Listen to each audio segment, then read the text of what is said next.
Hi, I'm Kylie, and welcome to Just Another Army Vet 2.0, which is a channel dedicated to India. Today is my part 3 and final reaction to the BeerBiceps podcast with Mr. Abhijit Chavda.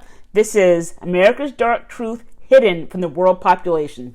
Let's get to it. Before we move on to talking about Trump and Biden, which are our final segments, I do also want to ask you about the positives about USA, because I'm sure there are American viewers somewhere who are kind of questioning if we're just here to bitch out the country. It's not the case. We're doing a commentary. We're trying to keep it as objective as possible. Keep in mind, this is a scientist, a historian we're speaking to. I also recommend you go check out all the other geopolitics episodes to really understand where we're coming from when we're speaking about all these concepts. We'll link it down below. Do you want to speak about some of the positives of America? For me, Silicon Valley is always going to be at the forefront.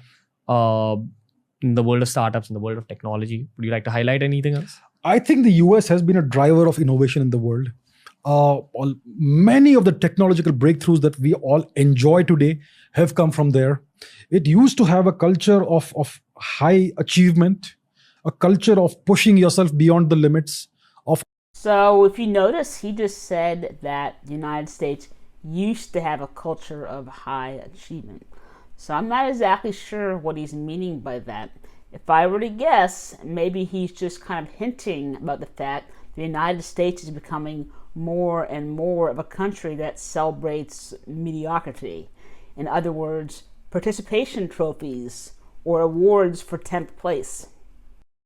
Of aiming for the top, of never settling for second best. And the lifestyle is about freedom over there. It's about freedom, it's about individualism. I am kind of a black sheep in Indian society. I am more of an individualistic person, even though I have the greatest of respect for Indian culture and society. But I personally am kind of a person who loves freedom, more individuality. I like the wide open spaces that America has to offer. You can take a car and go for an all-night drive without encountering too many people. And you can, if you have the money, you can do whatever you want in that country, as long as you don't break the law. So there are lots of positives in the US. The people are overall a good people, broad-minded, happy people, welcoming people. I personally have not faced too much racism in the US. Sometimes I've felt that I was not quite welcome in some places, like in the interior of the US. But on the coasts, it's a very different society. It's a very different attitude. So there are so many positives that the US used to have to offer. It still has so many good people. It still has so many brilliant people. Lots of Indians go there to work and they excel and they rise to the top in the US. If the US was that xenophobic, that would not happen. So there is an element of good also in that society. They value a person who has talent. They value hard work. There's a lot to learn from that country. And I certainly wish this country nothing but the best. But this is just a commentary about what we are seeing, but I wish that country the best. I really like the country. I've been there multiple times. I've lived there on occasion. It's a great place. The brutal truth is, between you and China, we'd always pick you. That's good to know. That's the honest truth. And which is why we have to speak about China, Edward Snowden, these angles where cyber warfare has become a thing. I think we briefly touched upon Obama. It is time to touch upon Trump. How do you look at him actually winning the election against Hillary? How do you look at his legacy of 4 years? I think it was an accident that nobody anticipated. See, Trump is an outsider. He's not a politician. He's an entrepreneur. He's a businessman. He's a high achiever. And he got into the political race out of a hurt ego or something, right? And nobody expected that he would resonate, his message would resonate with the people, and he would actually end up winning the election. Nobody liked him among the political class. His own party despised him. When there was this motion for impeachment, his own party voted against him, some members of his party. And because of that, he was impeached. Liz Cheney was a senator, I want to say from Wisconsin, or was it Montana? I'm not sure. But she was one of the key Republicans that voted against him and actually helped him get impeached the second time. And she was also a chair or one of the members of the January 6th committee. Well, last week, she just lost her re-election and a Trump-endorsed candidate just won. So food for thought. The impeachment succeeded. Now, how do I see Trump? I see him as a failure. Why do I see him as a failure? Because none of the policies and the objectives he had listed at the beginning, none of those he was able to achieve. He could not build the wall. He could not destroy China via the trade war. Various other things he wanted to do. Nothing was achieved. He was not able to achieve that because his party and the opposition both were against him. So he is overgeneralizing a little bit. Yes, Trump had some major failures, such as he failed to have Obamacare repealed and he wasn't able to get his wall completed, for example. But he also was able to help defeat the ISIS caliphate and that terrorist al-Baghdadi or something. He established the Space Force. He was able to pass the First Step Act, and he also changed the face of the Supreme Court, and he did a bunch of good things for tax reform.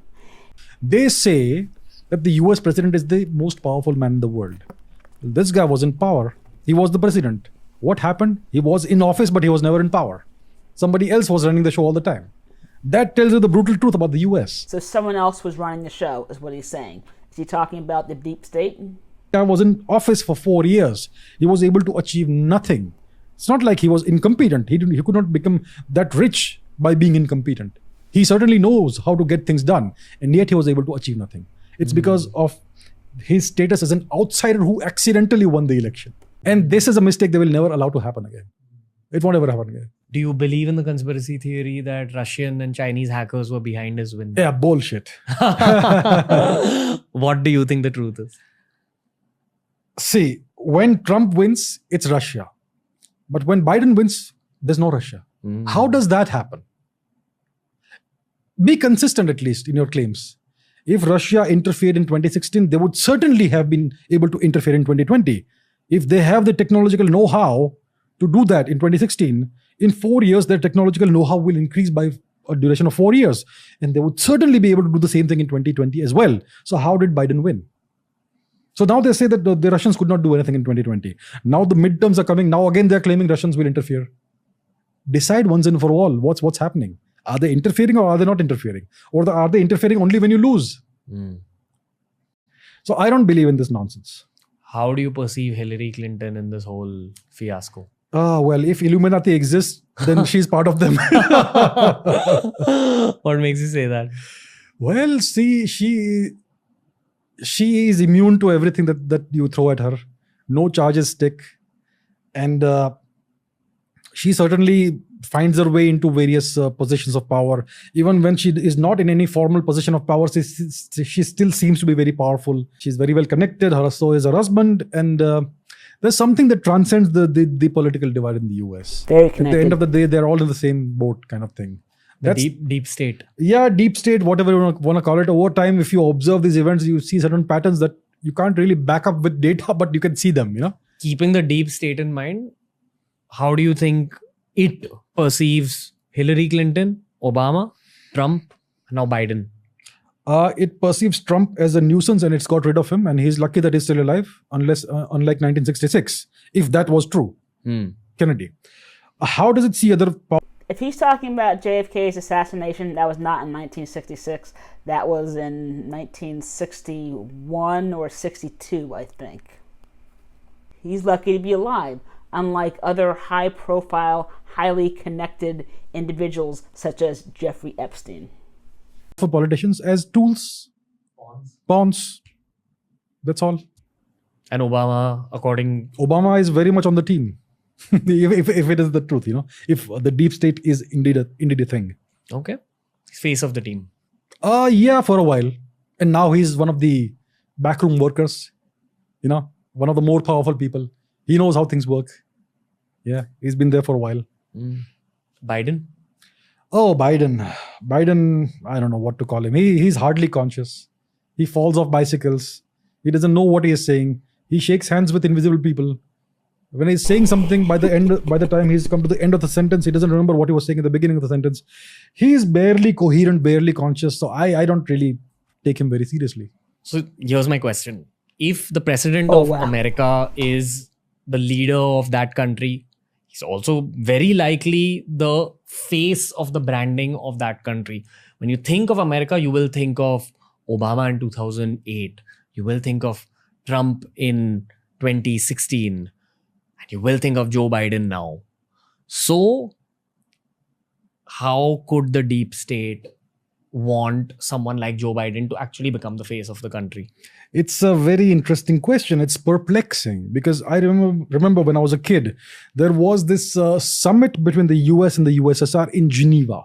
I think it was in 1986. Ronald Reagan from the US, Mikhail Gorbachev from the USSR.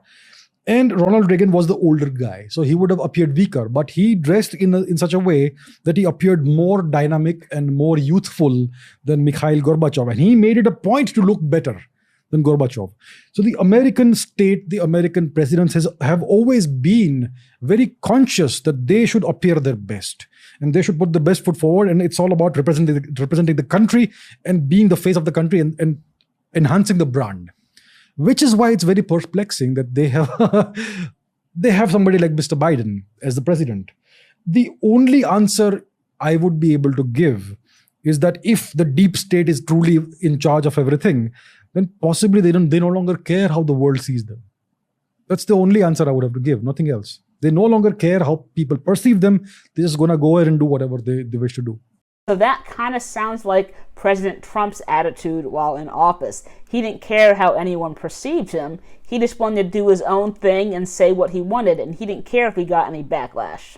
Or maybe a female president is getting elected next. Kamala. Maybe it's the prelude to bringing in a female president. That white men are now passé. We don't need them anymore. See what happened the last time. Let's get in a female president now. And maybe, hopefully, a black female president. Maybe. Kamala Harris. Maybe Kamala. Wow. Just imagine that. Imagine Lady Kamala as the president. That could very well happen in a couple of years. As of right now, she is probably one of the only potential candidates who would even have a chance of winning, actually. 24. Who knows? How do you think Joe Biden's legacy is shaping up as of now? I don't think he has much of a legacy to leave behind. I think it's all about inflation. The inflation has gone out of control ever since he came to power. He's going to be remembered as the inflation president. Yes. Essentially, everything Trump said would happen has happened. So I think if it goes like this, he's going to end up being remembered as somebody who's even weaker than Jimmy Carter. Jimmy Carter is considered to be one of the weakest and worst presidents of the past 100 years. If it continues like this, Joe Biden will be remembered as even worse than Jimmy Carter. One last question. This is for American viewers purely and listeners. The geopolitical map of the world right now. China is rising. We've mentioned repeatedly on this podcast how they're looking to surpass USA in around the year 2050. That's what they're targeting. Keeping all the data points in mind, do you think that's likely going to happen? And if it is not to happen, how will it not happen? What will the USA have to do from a geopolitical perspective? I think the biggest enemy, the biggest obstacle China could face is China itself. What's happening right now is that its economy is beginning to stagnate. It had more than a decade of 10% plus growth. It simply exploded. It went exponential for the longest time.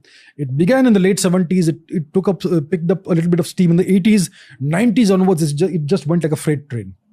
Now, what we are facing is that China is beginning to reach the stage of a middle income nation. Now they can no longer afford that incredibly cheap labor to build stuff. So now the economy is kind of slowing down. It's around 5 or 6% per year officially. Maybe it's way lower than that unofficially in the real sense. And the other problem they're facing is that their population is rapidly aging. Their one-child policy is bringing home disastrous consequences now. Every Chinese person is alone.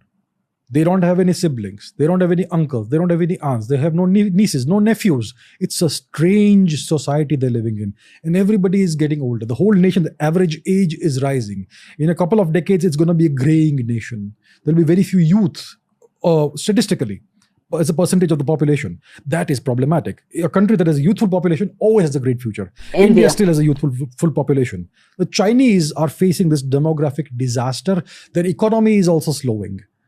Their entire premise of replacing the US is predicated on their economy still continuing to grow, their military becoming more powerful, and their continuation of putting out dynamic leaders who can take the country forward. But if these problems continue to accumulate, the Chinese growth engine may stutter and stop and grind to a halt. It won't completely grind to a halt, but it will no longer be able to take them where they want to be by that time. So that may put the Chinese leadership under a great deal of pressure. Once societal pressures rise, then there is strife in the country. And there may not be, there's already issues with COVID and all that, the very harsh lockdowns they've imposed. There has been open dissent in society, and that's coming out in social media, which is very rare for China. So there are problems. There are cracks appearing. They may still be able to control it right now, but as time progresses, there may be problems that creep up and accumulate and become too large to bear. So then the Chinese may kind of panic. They may decide that whatever we can grab now, let's grab it and go to war. Try to grab Taiwan, grab something else, take over Japan, attack India. They could do something stupid. They do something stupid, a whole lot of dominoes will fall. And then we could have anything that could ensue. So I think if they're going to do anything stupid in the next couple of years, my money is on the whole Taiwan thing. I think that the Chinese could be stuttering right now. They may not be quite on track to achieve what they wish to achieve. They still have the big economy. They still have the industries. But will they be able to sustain it for the next 20 years? That's a big question. Again, lots more to unpack. But I would actually direct viewers to the first podcast that we did in the series, which is the World War III podcast. I think we did it about 3 or 4 episodes ago. So do you have any signing off notes, keeping that objective perspective in mind? It's always beneficial to look at different angles. And we are speaking maybe from a neutral perspective or maybe from an Indian perspective. But it's a different perspective. If it's one that you typically will not see in the West. Recently, our foreign affairs minister, external affairs minister, Dr. Jaishankar, went and gave a series of interviews in the West. None of that was covered, even though he gives a very different perspective to how the world works, especially in Europe.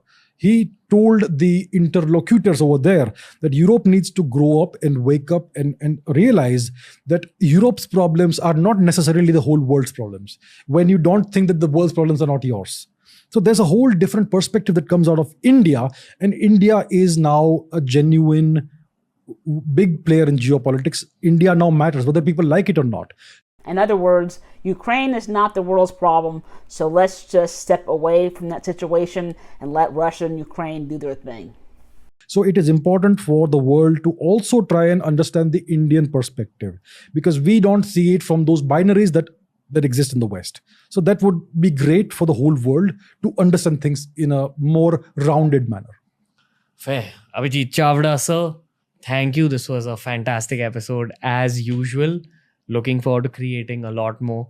Any last signing off notes for the viewers? Thank you, everybody, for watching. Thank you. Thank you, guys. Thank you so much. So, this was another good podcast between Mr. Chavda and Ranveer. I thought Ranveer asked a lot of good questions, and they were able to have some really objective conversations. At times, it's true that Mr. Chavda did overgeneralize a few things, but that wasn't a big deal. I think he was very knowledgeable in everything he was talking about. So, as an American, was I offended by this podcast? The answer is, drum roll, no. I was not offended by this. I am not a Karen. I understand the United States has done some shitty things in the past and is probably still currently doing. But, that's just the nature of the beast. The United States is an amazing place to live and is the land of opportunity. So this episode was focused on America, and I would love for them to do the same thing, only have it titled Dear Great Britain. If you want to watch more content just like this, then please hit that subscribe button. I also have another episode with Mr. Chavda right here. Thanks for watching, and please smash that like button.